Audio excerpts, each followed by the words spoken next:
Whether reason will prevail depends only partly upon us. We must hope and strive for the best. We must prepare for the worst. I'm Nathan Kiker. Welcome to our podcast, Clearer Than Truth. I'm glad to be joined by my co-host, George Bogdan. The wisdom of former Secretary of State Dean Acheson inspires our episodes. We emphasize clarity while examining the intricate global issues of today for a diverse audience. In a world where time is limited, we distill complex ideas, making them not just comprehensible, but in Acheson's words, clearer than truth. Thanks for joining this episode of Clearer Than Truth. I'm Nathan Kiker, along with my co-host, George Bogdan. Our guest today is Tom Gardner. Tom is an Africa correspondent for The Economist based in Nairobi. His reporting and analysis on Ethiopia and the Horn of Africa has been published in a number of publications, including The Guardian, Foreign Policy, and The Atlantic. His first book, The Abiy Project, was published in 2024. Before we dive into our interview with Tom, let's take a look at the news of the day. Congressman Matt Gaetz withdrew his name from consideration to be Donald Trump's Attorney General. Russia has hit Ukraine with new ballistic missiles, and Gary Gensler, the chairman of the SEC, announced he will be stepping down. With that, let's jump into our interview. Tom, thanks so much for joining us today. Thanks for inviting me on.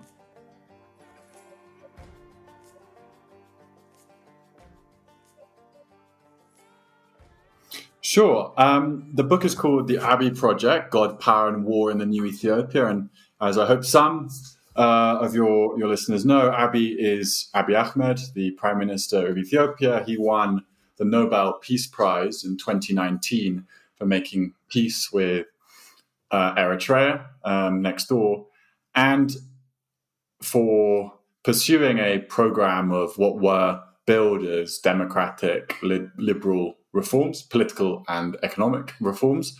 And he was hailed for a period in 2018 to 2020 in much of the West, in particular kind of the liberal West, as, he was feted as, I counted at this time references to him or comparisons to him in the kind of mainstream media as, Obama, Mandela, Macron, Justin Trudeau.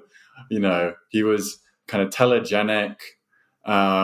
He was, I'm sorry, I'm using the past tense, but he remains quite telegenic. He's still around. But in 2020, he went to war with the region of Tigray in northern Ethiopia, which, and I don't think this is widely known, or it's insufficiently known and acknowledged, that this is quite possibly the deadliest war of the 21st century. As with many conflicts, most conflicts in Africa, death tolls are really, really sketchy. But I think we can comfortably say at least 500,000, possibly 1 million people died in the space of 2 years. That includes, battlefield deaths, combatants, but also civilians in famine, hunger-related diseases. And that war ended in 2022, but the country remains mired in civil conflicts of various kinds. My book is essentially an attempt to chronicle this period of Ethiopian history, which I think is the most tumultuous period of Ethiopian history, and also offer a sort of portrait and study of Abiy Ahmed, who I argue will, if he's not already, will come to be seen as the iconic leader of our current age, or iconic African leader of the, let's say, the multipolar age. He is a mixture of, I don't want to offend necessarily offend some of your listeners. He is a mixture of Putin and Trump, and with a heavy dose of kind of evangelicalism thrown into the mix. He's also extremely unique and distinctively Ethiopian, but he is this kind of bricolage, and I think is a kind of, in a way that is quite kind of characteristic or a feature of kind of populism in our current age. He is this kind of bricolage of different influences and styles. He's not of the Western camp or, the kind of anti-Western axis. He wants to be friends with everyone and loyal to none. One day he is the most pro-Western leader Ethiopia's ever had, and he is in some respects very, very much a kind of Americophile. He was enormously feted by American diplomats here in Ethiopia and Africa, particularly around 2018 to 2020, before the war began. But at the same time, he has kind of styled himself as this kind of fiercely anti-Western, kind of anti-colonial or anti-imperial leader. So he's a kind of mixture of styles and influences. He's kind of, as I said, he's very Ethiopian culturally, but he's also Middle Eastern. He's a hugely important ally of the United Arab Emirates. That's something I don't think is fully appreciated often over in DC, but he really is, Mohammed bin Zayed's best friend in Africa. He is absolutely pumping money into the government in Ethiopia, but he's also, at the same time, he's as I said, he kind of champions himself as an African, so African, Western, Middle Eastern. He's this whole kind of hybrid. So I see him as the most kind of compelling and historic leader on the continent of this generation. He's also the most controversial. He has been accused of, frankly, genocide in the war in the Tigray region.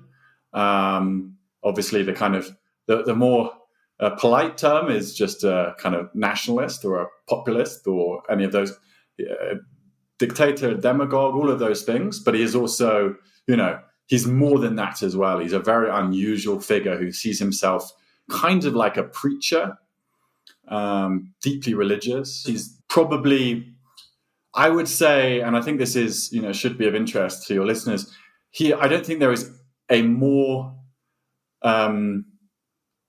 I don't think any leader on anywhere in the world has attempted to put into practice prosperity gospel to such a degree as Abiy. Everything that informs everything. Absolutely everything is about completely rewiring the makeup of Ethiopians and Ethiopia to completely kind of change the cultural DNA. I just actually heard today from someone who had a conversation with him recently, and he said, my goal is to make Ethiopians love the smell of money. So this, and I cannot stress to you how kind of novel that is in the Ethiopian context. Ethiopia, just to kind of maybe step back a bit, for listeners who don't know very much, this is possibly was Africa's oldest Christian civilization. This is where the Christian church has its first roots on the continent. It was never invaded, never a kind of European colony. It was briefly occupied by Italy just before the Second World War, but it's proudly resisted European imperialism. And as a result, it has this very distinctive, pretty hidebound in many respects, political culture, quite conservative in many ways. And the Orthodox Christian Ethiopian Orthodox Church is a very, very conservative school of theology. And then after that, in the more recent years, you've had a Marxist dictatorship from 1974 to 1991, probably the most... They don't do things by half in Ethiopia. Probably the most extreme socialist revolution pretty much anywhere, certainly anywhere in Africa. And then after that, you had a kind of a Chinese-style developmental state or state capitalist regime, which lasted until Abiy took power in 2018. So suffice to say, this is not a country where, rugged individualism or kind of Western style entrepreneurialism, or frankly, kind of free market capitalism has particularly deep roots. So for Abiy to come in with a Protestant evangelical Pentecostal worldview, prosperity gospel ideology, and a kind of stated ambition to kind of basically turn Ethiopians into capitalists, this was really, really like a significant shift. So there's a little bit of a potted history of kind of background to Abiy Ahmed. My book charts, the history of Ethiopia over the last 3 decades, pretty much his telling the story of Ethiopia over the last 3-4 decades through his life journey and his rise to power. And then the second half of the book looks at his time in office up until I was expelled from Ethiopia in early 2022, and takes you up to the end of the war in Tigray at the end of 2022. I would love to talk a bit about the first part of your book. He took office when he was only 41 or 42 years old, if I recall correctly. Mm. How was he able to have such a quick rise to power in such an important region in Africa? Well, he is, in my view, and I've described him in the book as a Pentecostal Putin. So there is obviously the Pentecostal, that's the religious dimension that I was just talking to. But he's also Putinesque in that he is a product of the intelligence apparatus. He's basically a creature of the deep state, the Ethiopian deep state. So he was there in the background plotting his rise, he joins the ruling party and the army as basically a child soldier, aged 14, 15, when the government that's known as the previous government known as the Ethiopian People's Revolutionary Democratic Front, the EPRDF, came to power in 1991. He was about 14 years old. He, I talk about it in the book, is pretty murky exactly what, what was happening at this time in his life. But what we do know is he joined the ruling party, he joined the army.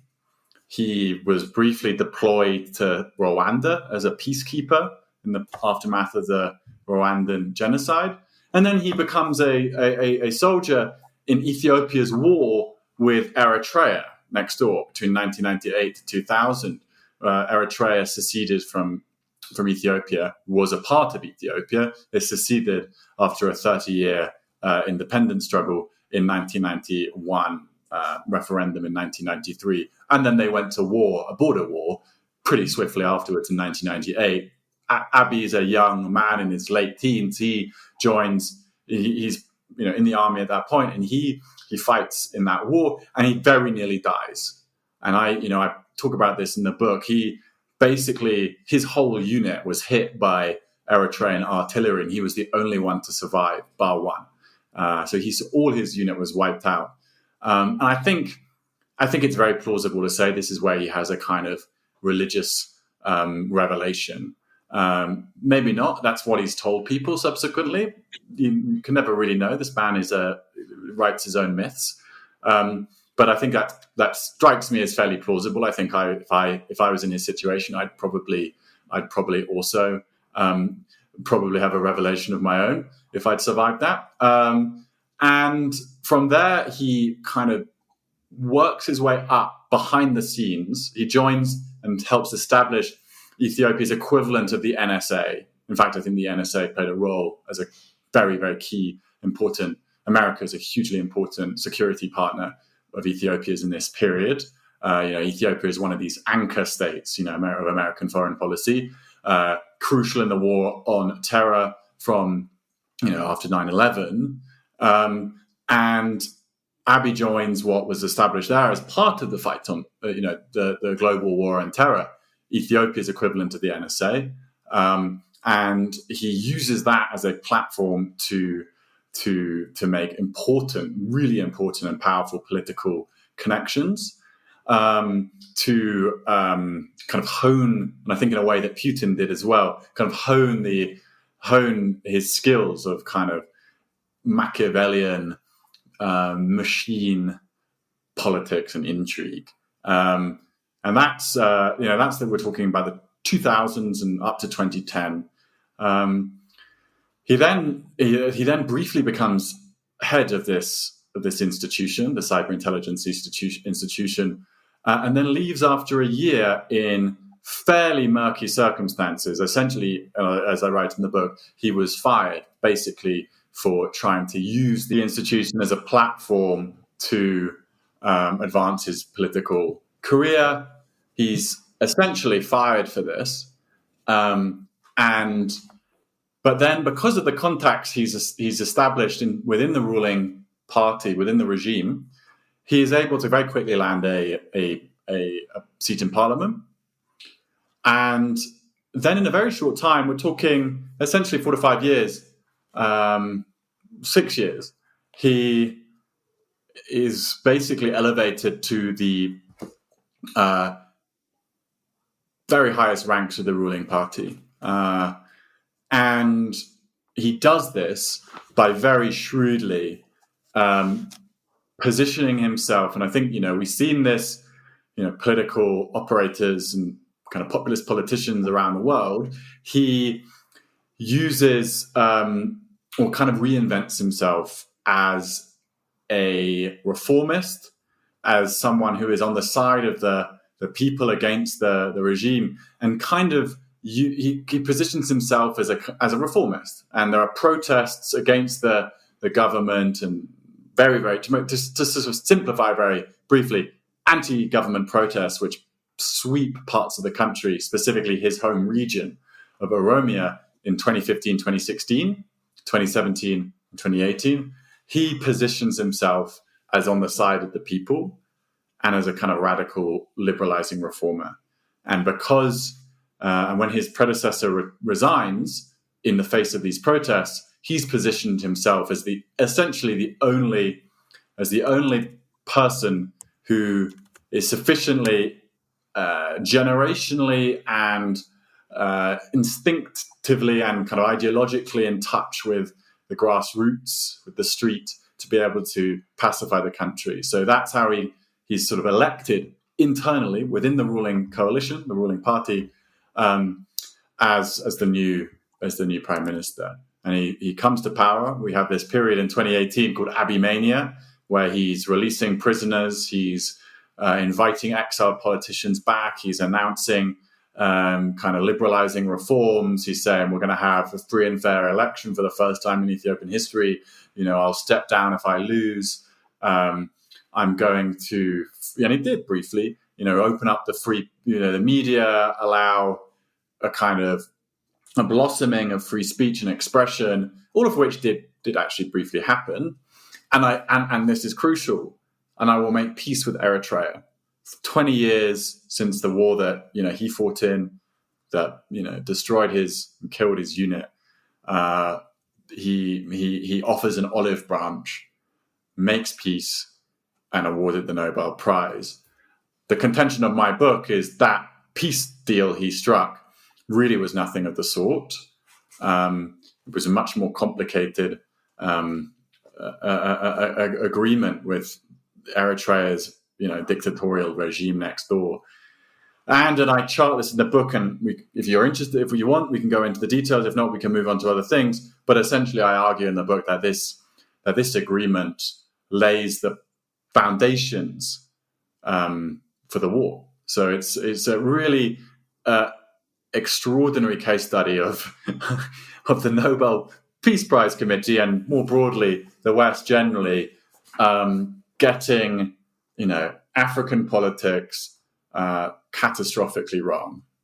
And there has been no accountability for this. There has been absolutely no attempt to maybe reckon with this historic mistake. And because I do argue in the book, this Nobel Prize is not just a side story. It was absolutely crucial. It emboldened, it empowered him, It was an intervention into Ethiopian domestic politics in a way which was dangerous and unhelpful, and contributed to one of the most, as I said, bloodiest wars of the 21st century. It very much gave him legitimacy. How did the committee in the West get it so wrong? Well, the thing about the Nobel Prize Committee is it's extraordinarily opaque and unaccountable. You cannot get anything from them from the inside about what informed their decision, what they were thinking, were there certain interests at play. No one will speak because they sign non-disclosure agreements, which basically binds them to silence for 30, 40 years. No one speaks. It is extraordinary how shrouded in kind of mystery it is. And as everyone knows, there was the Aung San Suu Kyi debacle. These things are political choices. For whatever reason, the Nobel Committee decided it wanted to encourage this kind of great. I don't actually think it was so much about the peace deal with Eritrea. I think it was more about the domestic reforms in Ethiopia. They wanted to kind of put their thumb on the scales in favor of Abiy and his quote unquote, reformist government, not realizing or not doing their homework. And I'd written enough at the time, and I know others had done so as well, to acknowledge and realize that it was nothing of the sort. By 2019, it was plain as day. This was not a reformist, liberalizing regime. This was a prime minister who was absolutely set on consolidating his power, who was using the rhetoric, Western liberal rhetoric of democracy and liberal reforms as a tool for both domestic and international legitimacy and consolidation of his own authority. Do you think that there's a kind of tendency among Western leaders to kind of, as someone who focuses on Turkey, I call it sort of searching for their Erdogan, in the sense that, there's a desire to find a leader who can kind of mouth the idioms of Western good governance. And once that person is found, regardless of what they're actually doing, on the ground, they're given kind of a certain status, in the Western world or the transatlantic world. Do you think that that's a real tendency that's maybe exacerbated in Africa? Yeah, I think it's exacerbated in Africa due to various incentives in terms of kind of, I think it's a feature, not a bug. This is something, if you go back to the 90s, Clinton and Blair were touting Abiy's predecessor, but one, Meles Zenawi, and Thabo Mbeki in South Africa, and Paul Kagame, and also Isaias Afwerki in Eritrea, as this new generation of African leaders, all touted as Democrats, all turned out to be authoritarians to varying degrees, some more competent than others. Okay, that's a bit unfair on Thabo Mbeki, but he had his own problems. There's a lot of wishful thinking, a desire to impose on political cultures and systems that we don't really understand, the kind of language and terminologies that we use but don't necessarily apply in the same way.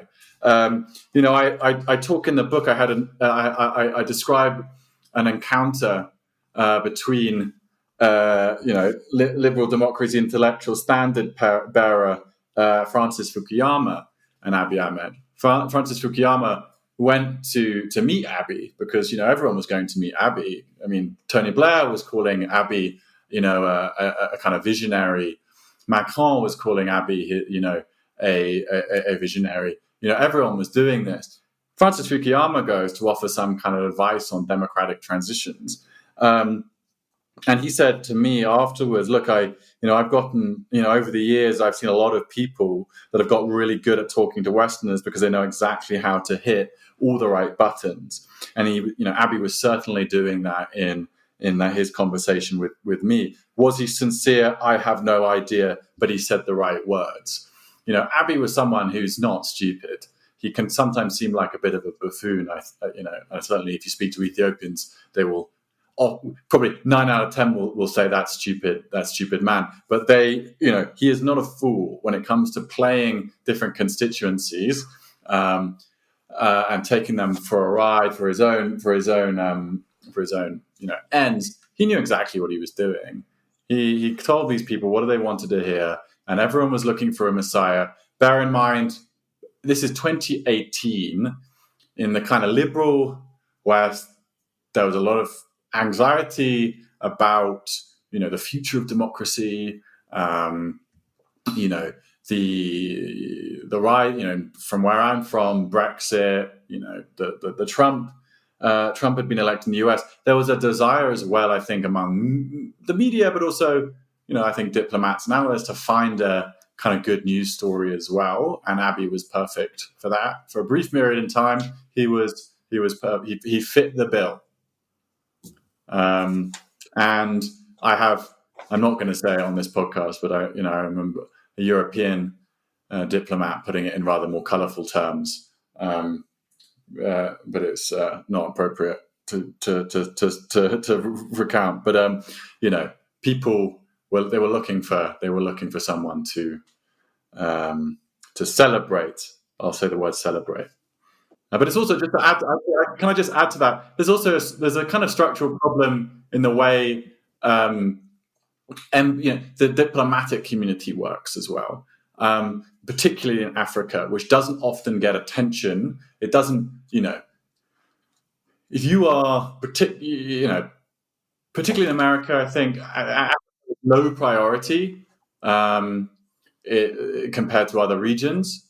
So if you're a diplomat or an ambassador and you want to get the attention of Washington, you have an incentive to say, this guy, he's everything we're looking for. He's anti-China, he's the most pro-Western guy. If we're trying to kind of take on China in the new Cold War, he is this. We've got to throw everything at him. You need to follow, you need to shower me with resources so I can cultivate this guy for us. And that is what happened. That is what happened with the ambassador in Ethiopia in 2018 to 2020. This was a way of catching the attention of an administration in Washington that didn't give Africa much attention. How do you think world leaders have handled him since the genocide? How have they tried to, if at all, correct sort of their misunderstanding of him? How are they dealing with him now? There is I'm not going to pretend there is not enormous amount of frustration. There's definitely, Western diplomats and governments definitely feel burnt. But we have, since, the war in Ethiopia broke out in 2020, that's like a different age. This was before Ukraine and before Gaza. Ethiopia was very briefly in 2021 actually number 2 on Biden's kind of global crises to quote unquote resolve. I think 4 years on we've seen that how that went. But there was actually quite a lot of attention paid to Ethiopia in the G7 meetings in the UK in 2021. Ethiopia was right up there. Second to China is the list of issues that the US wanted addressed, and so there was an attempt to kind of course correct then. But since then, since Ukraine in particular, we've entered a new age of kind of realpolitik. The concerns about the humanitarian crisis in Ethiopia, human rights, I mean, let's say they were a factor in kind of thinking within elements of the American and European foreign policy thinking in 2021. I just think by 2022, once a peace deal had been reached in Ethiopia with significant American involvement, don't get me wrong, significant American involvement, the follow-up since then has been just appalling because no one's paying attention. It's just so low priority. And worse than that, and to address the issue of the United Arab Emirates, which is a key issue, it has a enormous role to play currently in Sudan, massively dangerous role arming the rapid support forces in that civil war, but also continuing to bankroll Abiy's regime. They are not, as much as folks in the US government know that this is a big problem, they are absolutely happy to sacrifice, Africa, on the altar of, Middle Eastern Middle East grand strategy, and even ultimately, Ukraine and that grand strategy, because if you want to compete with China and Russia on the kind of global stage, you can't afford to lose kind of key pivotal countries in Africa, important votes of the UN, if nothing else. So Abiy, the decision has been made to kind of try and engineer a rapprochement with him. So he's been slowly welcomed back into the club. Big IMF deal was signed this year, which wouldn't have happened without the US approval. Now you can. There are pros and cons to that. The economy needed an injection, big time. There is an open question as to whether the IMF program is going to save the economy or just save Abiy. But that's a debate. But broadly speaking, there has been a rapprochement. I know some people in the US administration or close to it are not happy when I make this point, because they think, well, no, we're still pushing Abiy on, human rights. We don't want to get totally back in bed with him. We are pushing for transitional justice, national dialogue in order to mend bridges internally. But this is bullshit. This is absolutely self-delusional to the highest degree. Anyone who's been watching the way Ethiopian politics and the way Abiy Ahmed has played the international community over the last 5-6 years knows that none of this stuff is serious. So don't waste time and energy and money bankrolling, window dressing like this. Ultimately, the decision has been made to deal with Abiy, and fine. That's a choice that I just wish there would be a little bit more consistency and honesty about that. Go ahead. I'm sorry. No, that's just saying the Europeans are divided, right? So some European governments want to push Abiy on human rights and reconciliation and transitional justice. Others want just to get back to business. I think the UK government is kind of on the back. Let's just normalize Ethiopia's.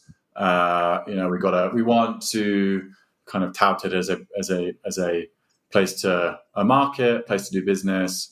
That's the best way. We there's nothing to be gained by alienating ourselves from Abiy, and if and at all they ever think really about the country, that's the way it's thought about. Do you anticipate any dramatic policy differences in the second Trump administration from the Biden administration? Right, so that's an interesting question, and I can say across the region, it's definitely a subject of much speculation. I think first point is Abiy definitely prefers the Republicans and the people around. There is a view in Ethiopia that actually is quite deeply entrenched, that they always, going right back to Jimmy Carter, US policy under Democrats towards Ethiopia has been wrong-headed. And also that the Tigrayans, Abiy's kind of great adversaries in the Tigray war, for various reasons, had ties with leading Democrats like Susan Rice, Samantha Power. So I think Abiy, and it was under Biden that pressure and sanctions of various kinds were threatened or applied during the Tigray war, and that really, really pissed them off. So I think they expect like any more authoritarian government in anywhere in the world, I think they expect more latitude from the Trump administration. I think there are some, and speaking beyond just Ethiopia, and I think there are many across Africa who actually just like Trump, who feel like, his transactional style, they prefer.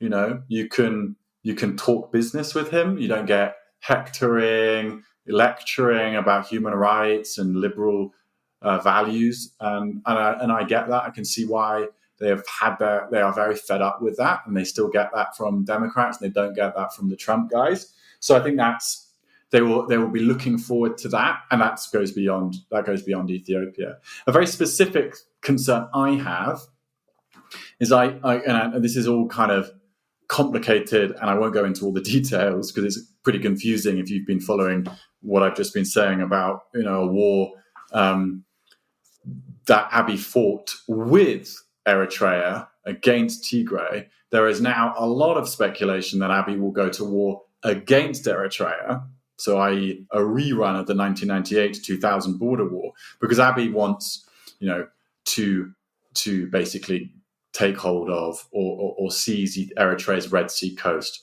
If your listeners who follow this region a bit will know it's all about the Red Sea real estate, ports. This is a huge part of the geopolitics of the region now. That's what draws in the United Arab Emirates. That's what's drawing the Russians into Sudan. It's so much of it comes down to the Red Sea and the Gulf of Aden. And Abiy wants Red Sea coast. He, I think, is preparing for a war for that. And I think he believes he will get an easier ride.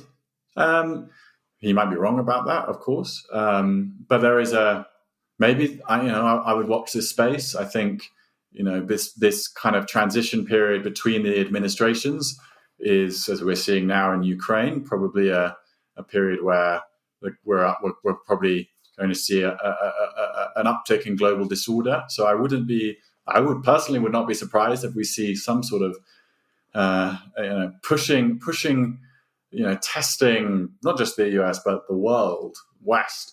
What can they get away with now?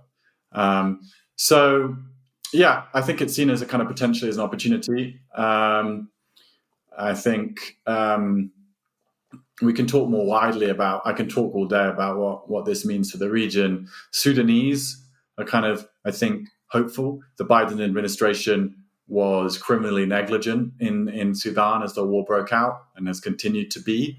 And I think many Sudanese, will any change is better. So maybe Trump will, as I said, he's a deal maker. Maybe he will be able to strike some deal to end the war, part of some grand bargain in the Middle East, a wider Middle East, which includes Sudan, which is part of the kind of greater Middle East. So there's kind of hope around that. Too early to say. Ultimately, as I said before, Africa is low priority, which I think it was low priority for the Biden administration. It will be low priority for this one too, perhaps even more so. But many people in this part of the world see that as an opportunity, not something to regret. Talk a bit about the current conflict, sort of the confines of it, the ethnic confines, if you would, and what you've seen so far from it. Well, yeah, we haven't really talked, and I've kind of been deliberately avoiding going into the kind of ethnic nature of Ethiopia's civil conflicts because they are extremely hard to understand. But right now, there is right now, Ethiopia's civil war kind of continues. It continues now in the Amhara region, which is the kind of Amhara ethnic community. They were Abiy's allies during the war in Tigray, which was in many ways an ethnic war, with Amhara and his own ethnic group, the Oromo, the two largest ethnic groups, basically waging war on a powerful minority, the Tigrayans. That was a kind of very, very basic. That was the very kind of the contours of that conflict. When Abiy made peace with Tigray in 2022, his then allies in Amhara were furious for various complicated reasons and have subsequently revolted themselves. So we now have an ongoing anti-government rebellion in Amhara. So that's an ethnic movement. They were historically the power holders for much of Ethiopian history. I would say they feel disenfranchised over the last few decades, and they fear even further marginalization and kind of relative loss of power.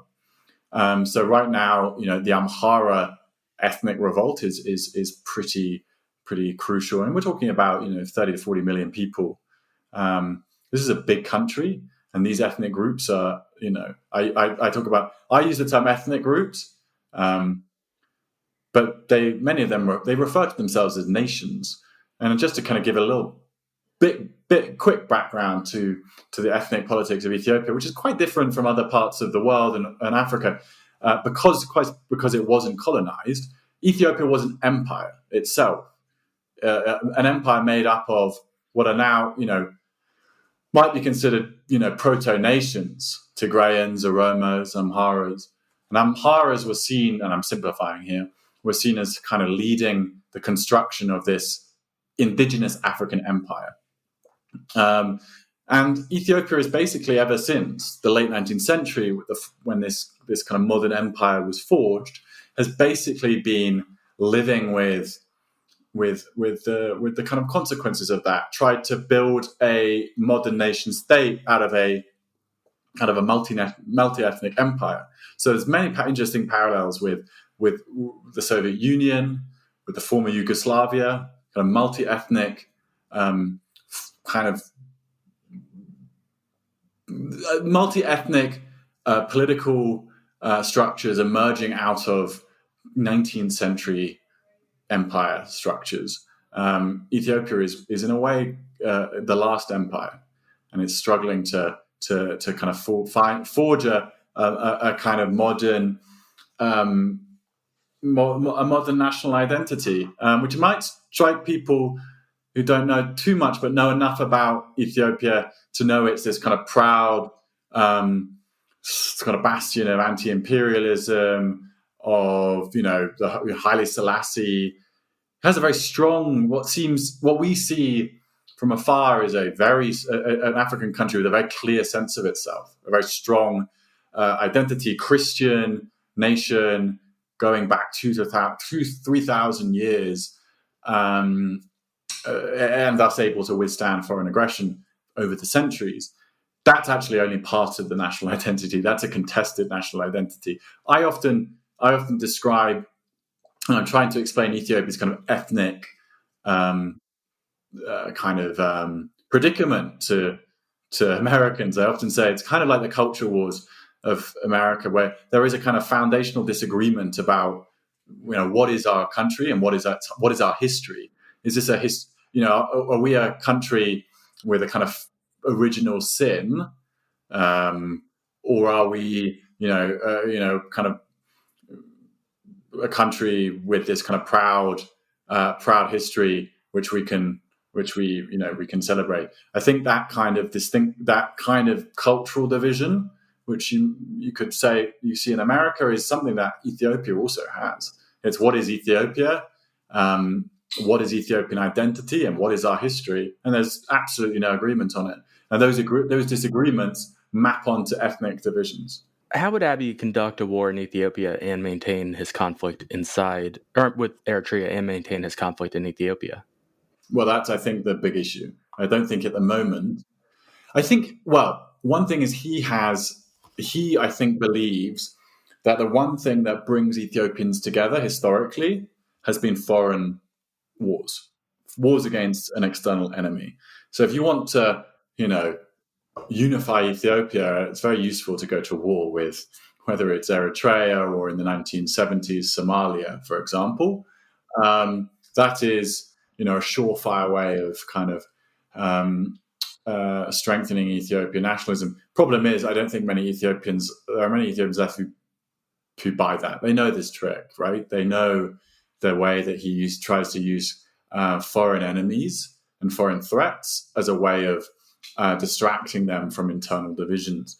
I don't think it's going to work. But also, more practically speaking, I don't think he can fight a war against Eritrea whilst dealing with an internal insurgency. And I think if he attempts that, that might well be his undoing. So we'll see. That's the big question, really. Is this is a guy who's a kind of mastermind of Machiavellian politics and survival, like no one else. But at what point does he kind of, is it one adventure too far?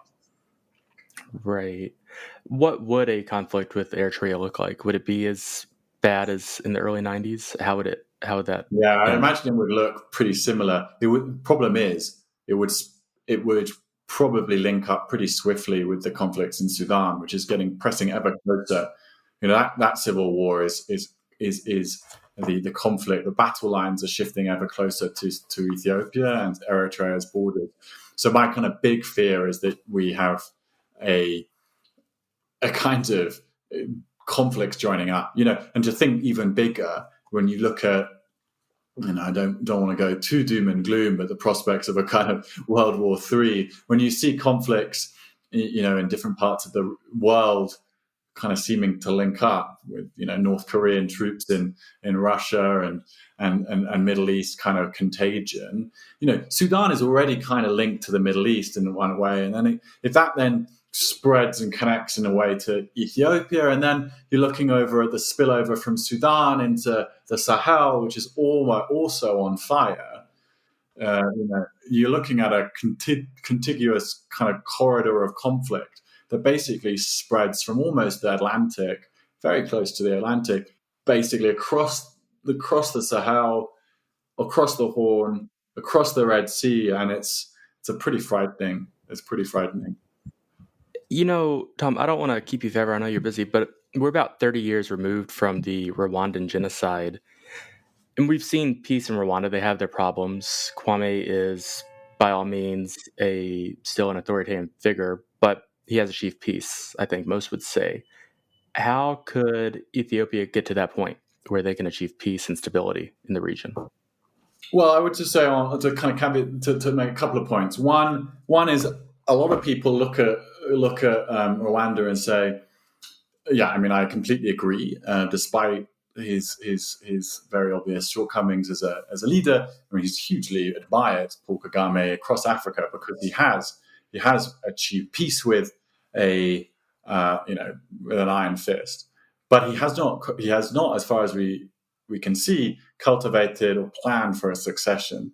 And that's actually what happened in Ethiopia. Meles Zenawi, Abiy's predecessor, but too, was a similar figure to Paul Kagame in many ways, a kind of similar, kind of like visionary strongman. Came up through conflict. Yeah, exactly. When he died, there was no real plan for a succession, and he left behind a country which didn't have institutions that could kind of exist without him. He'd built a system which was dangerously dependent on him. So I think there is a risk that when Paul Kagame goes, you'll see we will see the limits or not of the reconciliation and the kind of nation that he has built over the last 3 decades. So that's one caveat I would make. Can Ethiopia achieve anything like what Paul Kagame has achieved? Look, Ethiopia is a much bigger, frankly speaking, more complicated country to govern. 120 million people, and the state cannot now. The fundamental problem is Ethiopia had one of the strongest states in Africa, like Rwanda, but it was more impressive, right? Because Ethiopia is one of the biggest countries in Africa. It's one of the bigger countries in the world, and for a while it had this state which was able whose reach extended all the way across the country. That has now been lost. In my view, Ethiopia under Abiy is a city-state. Basically, he governs Addis Ababa, the capital, and pretty much everywhere else is borderless. So that's the first point I would say is you need to rebuild that state. And that is really hard because of, like I was just saying, the Ethiopian polity is this extraordinarily historically contested multinational composite, which has never managed to work as a modern nation state. So how how you put that back together again is it's a very complicated thing. What they did in Rwanda was to basically outlaw ethnicity, and you cannot be Tutsi or Hutu. You cannot. This is completely outlawed. Ethiopia went the opposite direction and decided to institutionalize it. Say we can't abolish ethnicity by fiat, by law. We have to somehow manage it through our political systems. A lot of people would say that system, which is known as ethnic federalism, many Ethiopians, huge numbers of Ethiopians, say this was a disaster. We should have gone the Rwandan route. I don't think at this point, if it was ever possible, I don't think it's possible now. The genie is out of the bottle. Ethiopians see themselves in ethnic terms. Politics is conducted in ethnic terms. You can't just say we are no longer, Tigrayans, Oromas, Amharas, or whatever. We are simply Ethiopians. That is not going to work in a country as like Ethiopia. So the lessons you can take from Rwanda, I think, are quite limited. The one thing I would say is it would require and I think this applies to actually, frankly, I think this applies to countries across Africa, which is often missed. It's so much of it is about state capacity and having a central state that is able to maintain security and law and order. Without that, you don't really have anything. And I think in the case of Rwanda, the great strength it has is a functioning state which can deliver law and order, whether it has done so at the expense of the kind of liberal freedoms that would maybe allow for a more healthy democratic political system, which could survive maybe a turbulent transition after Kagame. We don't know, but I think Ethiopia probably needs institutions that are more robust than Rwanda, but it could start by at least building, restoring basic law and order and state capacity. My final question, Tom, and I could keep you here all day. This is fascinating, but I want to be respectful of your time. We hit on it earlier about the IMF being involved in Ethiopia. Do you think moving forward, you described him as someone who is sort of similar to an economic populist, right? A preacher, but also focus on money in Ethiopia. Do you think moving forward, the approach from international organizations in the West and Europe should be to sort of undercut him, to cut him off, sanctions, stop with foreign direct investment and loans? Or is there a path where sort of you can chase democratization and liberalization through economic growth? Which path would you recommend? Unfortunately, you've asked me the question which I struggle the most with. I think there was a place for sanctions during the Tigray war to end that war, and I think but as I'm sure many of your listeners know, the history of sanctions as a tool of foreign policy as applied by the West and America is pretty unsuccessful, or doesn't fill one with much confidence. I don't buy the argument that that's never been successful as a tool of foreign policy, but it's not often the case. I don't think anyone, frankly, benefits from an Ethiopian economy which collapses. I think there are some people who would like to see that happen in order to get rid of Abiy and start afresh. I don't think that is in anyone's interest. I have my question marks around the particularities of the IMF program, because I don't know if it's going to simply shore up Abiy and his war machine and the kind of political economy, which, by the way, the IMF does not understand. It's opaque. It's extraordinarily complicated, and I think there is a lot of naivety or blindness around it, about what exactly it means to pump money into it. So I have a slight. I'm not confident that the IMF is going to be able to navigate that and deliver an economic kind of reform program that is going to achieve what it intends to achieve. Do I think foreign investors should boycott Ethiopia in order to deliver democratic change? No, I think that would be pretty dumb. I think if you're a foreign investor, you should invest in Ethiopia if you think you can do so safely and profitably. And I don't think that many investors currently see Ethiopia as a particularly good investment because there is no law and order. Property rights are being ridden roughshod over, and because there is no kind of policy or regulatory stability. I think that those are the issues that foreign investors are going to be looking at, and I don't think they should factor in whether Abiy is going to democratize whether or not they invest. I don't think that is particularly helpful. I think the economy, ultimately, I do want the economy to grow. I think that's probably, I think that is the realist position, and I think you're more likely to see. I don't think Abiy's going anywhere right now, and I don't think attempts to kind of change the regime, attempts to nudge it in a more democratic direction, around the edges, by all means, go ahead. I don't think those have particularly been successful in the past, though. So, I'm wary, or I'm conscious at the moment that I'm probably offering a pretty garbled and inconsistent position, and that kind of speaks to the fact that I'm quite torn on this question. I don't know. I don't really think there is much that foreign governments can do. I think they had a role to play. A crucial role to play in stopping the war, which they did eventually in some way. But beyond that, I think many of us are, as you know, pretty disillusioned with the idea of, certainly of regime change, but also the idea of kind of democratization through conditionalities. I don't think the history of that has been very successful either. I think we're all kind of grappling for new ideas and new approaches. Yeah. Well, Tom, I cannot thank you enough for your time. Where can our listeners follow your work? And I would encourage them also to read your book, The Abiy Project. Please do. Yeah. Where can they follow you? Obviously, The Economist, but where else can they follow your really great work on this topic? Sure. I'm on X for my sins still at Tom Gardner 18, and I'm also on at Tom Gardner as of the last week. I am on, let me just double check, at tomgardner18.bski.social, my Blue Sky account as of last week. So I didn't know Blue Sky was a thing until yesterday. So it's been a bit of a follow. Yeah.